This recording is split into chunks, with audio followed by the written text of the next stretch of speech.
What is it that you're feeling? Because your words don't matter. It's how you feel that is the way the universe is responding to you and the way you're responding to the universe. I know how I'm supposed to feel, but this is so in my face. When you wake up in the morning, do you have a long list of troubling things? Biggest thing would be around money. Do you believe that there's money in your vortex? Yes.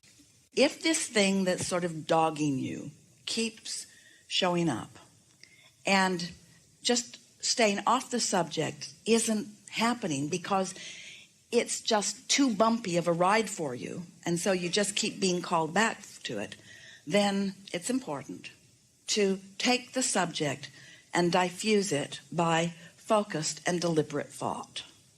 Bridge your belief about it. Law of attraction is causing it to demand your attention. So then, in that case, you say, all right, law of attraction, since you have demanded my attention, I'm still going to find the best thought that I can find about this. I'm going to gradually, and with some maybe uncomfortable attention, I'm going to bridge this belief into something that feels better. Let's bridge beliefs about money. Start wherever you are. Just say what you feel about it, about money. It doesn't matter what I do, I don't have enough money.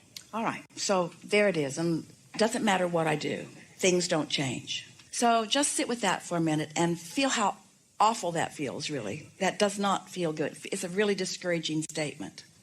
And the reason that it feels discouraging is because there's so much contrast in what your inner being knows about that. But you are where you are, and that's all right. And your inner being holds no grudges. Your inner being isn't disappointed that you feel that way. But nevertheless, your inner being is going to continue to feel the optimistic way your inner being feels about it relative to you. So when you feel that way, you can feel the discord. So your interest here in bridging a belief, what your goal is to soften the negative emotion, to cause the negative emotion to be less strong. And now momentum is starting to take you toward closing that gap. You're going to feel better just with a little bit of attention to the subject. So it doesn't matter what I do, things don't change for me financially. And now we're just going to pile on a little bit. Doesn't matter what I do with action, doesn't matter what job I have, doesn't matter how many hours I work, and it apparently doesn't seem to matter how much Abraham crap I apply. Things just are not getting that much better. So there, it's said. It's all out there in the open. This is how I feel. Except things are not getting so much better, things are getting worse. The harder I try, the worse it gets. There you go. There you go. The harder I try, the worse it gets. So, good. Now let's start there, because your inner being inspired that thought just now. Such a good thought, because that's a thought that you can begin to pick up on. The harder I try, the worse it gets.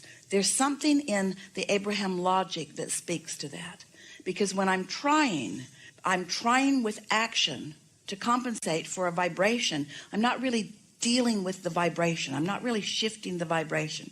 And the more attention I give to what I don't want, then the more it feels like I need to try. But there's logic in that, because law of attraction says the more attention I give toward what I don't want, then the more I am disallowing what I do want. It's too big of a jump for me to say, oh, it's going to be all right, because I've already worked myself into a place where I've kind of proven to myself that it's not really getting that much better. In fact, it's getting a little bit worse.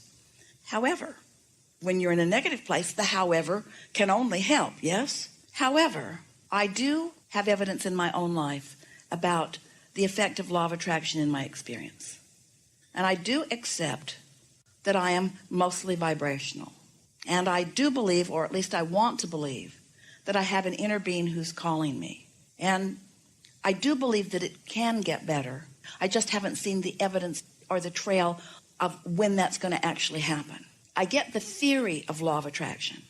I've just got, apparently, a strong enough momentum that I haven't figured out how to get on the other side of that.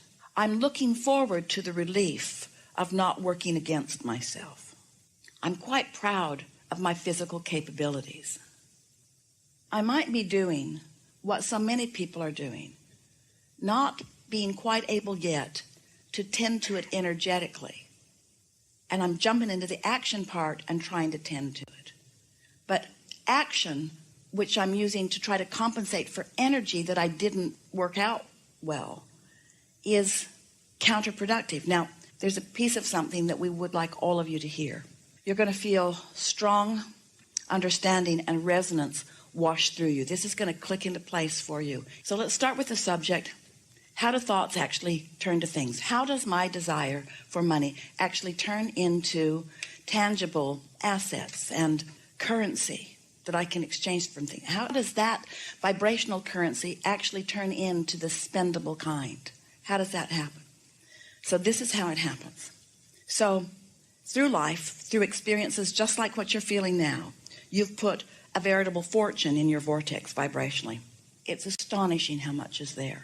That's part of the reason that you're feeling so much frustration. It's because the larger part of you knows it and the human part of you doesn't. And so the stronger you feel about something, the more the vortex has to offer you. So here's this fortune that is there, ready for your receipt. Let's say that you are able to get distracted from it. We're just pretending for a moment. You are able to get distracted, that there are a lot of other things that are really pleasing to you that have your attention. Or let's say you went on a 2-week paid vacation that someone else paid for, so just for a little while you weren't giving any thought to any of the things that you're worried about. So you're sort of more in a neutral zone than you've been for a while. So ideas begin to come from this vortex, and they bubble up, and you almost receive them, and they bubble up, and you almost receive them, and they bubble up, and you almost receive them, and they bubble up, and you almost receive them. And then one day, after a particularly good morning, walking on the beach and having a wonderful time with someone, they bubble up and you get it. You get the idea.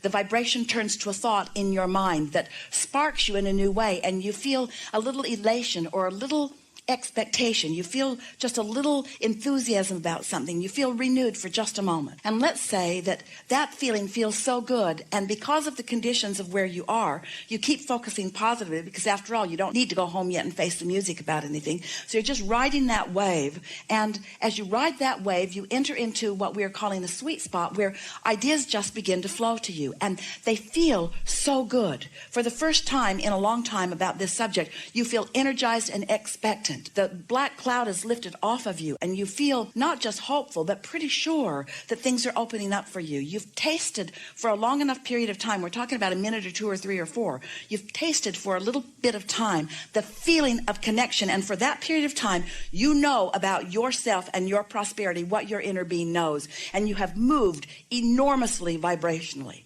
Now, the leverage of that is bigger than we can even describe. Because now you just with that little bit of alignment, you've set yourself up to the receptive mode of one good idea after another. And when you get on the right track, things unfold very rapidly for you, and they become tangible and satisfying in that whole new way. So you got that? Could you feel that? So now, instead of it going that way, so here's all this wonderful stuff gestating over there in your vortex, all of that prosperity, all of that potential, all of those wonderful things that are there to surprise and delight you. But you can't quite get there because you're facing reality, and you've got stuff going on, and you're not on vacation, you're facing reality, and so you're not moving vibrationally. But it is. It's moving. It's bubbling. It's getting ready for you to be ready for it, but you're not. And it's getting ready for you to be ready for it, but you're not. But you hear the call, but you can't follow the call because you're not on the vibrational wavelength. But it makes you feel like you need to do something. So instead of doing this, where your thoughts are turning to things where it's inspired and helpful and you have all that leverage, instead, you do what most people do. You jump right into the action. You don't do the vibrational work. You jump right into the action. Talk to more people about it. You don't do the vibrational work. Instead, you do the action work, which makes it get worse. You follow? The only work to do is the vibrational work. And your employers are not going to want to hear that from you. I'm sorry, I can't come to work today. I need to cheer up. I just need to cheer up. I just need to get feeling better about my life. And when I come to work, it's hard because what's there sucks. And so I'm not going to come in for a few days till I get feeling better about things. And so that doesn't feel practical to you. And if you jumped into that action, you'd probably get fired if that was the action you took. And so you've got to find some way to do the work without the action. You've got to find some way to move your emotion without the action, and let the action then just move through you and from you. So it's not calculated as action. So what did we just say? If you do the vibrational work, the action will all be inspired. It will be inspired. Inspired action. Inspired action. That's what you want. The alignment, the power of feeling better, the power of relief. every time you talk yourself into a little bit of relief, you're doing the vibrational work. Every time you push forward without the relief, you're not doing the work. Every decision you make that doesn't include a big feeling of relief in it is a decision that will work against you. Every action you take that doesn't include a lot of relief in it, which is indication of releasing the resistance, is going to backfire. It would be like deciding that you're going to toast some bread for breakfast, and you put the bread in, but you don't plug the toaster in. So the bread just sits there, and you wait and wait and wait and wait, and the bread never gets toasted because it's not plugged in. And that's what happens when you take action before you're plugged in. You just wait and wait and wait and wait and wait and wait and wait. And so you just got to find some way of feeling better. So we're going to do this fast. Do you believe that law of attraction is a real thing? Mm-hmm. Do you believe that your vortex exists? Yes. Do you accept that there is more potential there than you have realized?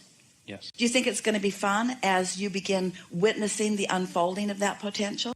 Yes. Does it all need to come at once? No. Would any evidence of it feel good? Mm-hmm. Can it feel good for a little while even without the evidence of it? Mm-hmm. Does it feel like it's a sure thing eventually? I'm hesitating. I want to say yes. Do you believe in law of attraction? Mm-hmm. Do you believe that you have a vortex? Mm-hmm. Do you believe that there's a vibrational version? Mm-hmm. Do you believe that in your vibrational version there's prosperity? Yes. Do you believe that prosperity can unfold in your experience, is unfolding in your experience?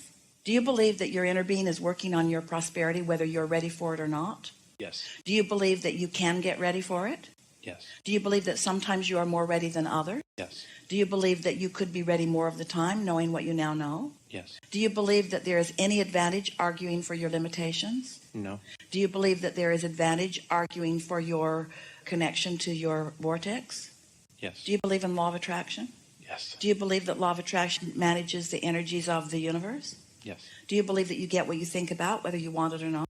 Yes. Do you believe that you have the power to focus? Yes. Do you have the power to focus upon what you want? Yes. Do you sometimes, without meaning to, focus on what you don't want? Yes. Does your emotion show you which you're doing? Mm-hmm. Do you have the ability, if you catch it in the early stages, to stop the momentum of that? The topic that's bothering you, we want it to be irrelevant to you.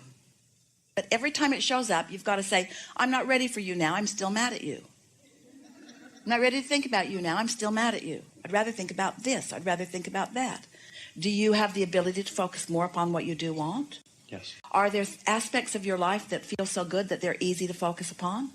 Yes. Is it pretty easy for you to make a list of positive aspects that do not include the subject of money? Yes. When you focus upon any positive aspect, does it give you access to your vortex?